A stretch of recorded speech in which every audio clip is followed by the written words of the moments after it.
2. Billy the Kid. The Superman among killers was Billy the Kid, whose golden legend has grown out of all proportions through a few sordid facts of his short, lightning-swift career. Born as William H. Bonney in New York City in 1859, he was brought to Kansas at the age of 3. At 12, killed his first man in Silver City, New Mexico, for insulting his mother. After a series of wanderings and crimes in Arizona, Mexico, Texas, and New Mexico, he joined up with Murphy Dolan faction of the Lincoln County War, and made a sensational escape from his captors at Lincoln. And while visiting his sweetheart at Fort Sumner, was shot in the dark by Sheriff Pat Garrett.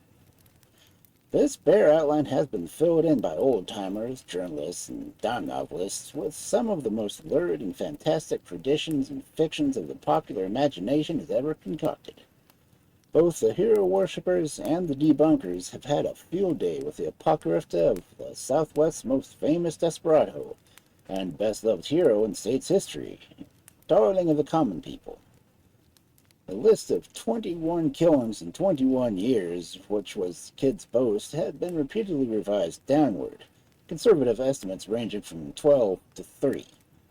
And reputedly handsome, generous daredevil stands unmasked by his only authentic photograph, according to one unsympathetic critic, as a nondescript, anecdotal, weasel-eyed, narrow-chested, stoop-shouldered, repulsive-looking creature with the outward appearance of a cretin.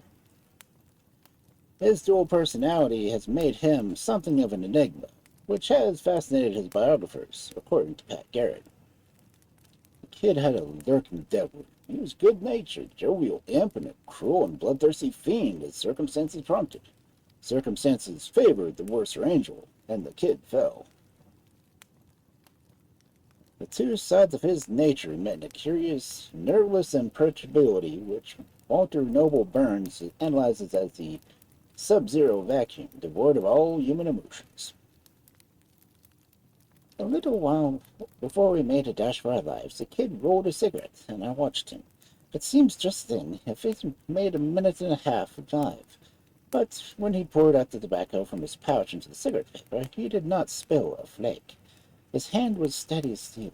A blazing chunk of roof fell on the table beside him, and barely missed his head. "Much obliged," he said, and he bent over and lighted his cigarette from the flame. Then he looked at me and grinned as if he thought I was a good joke.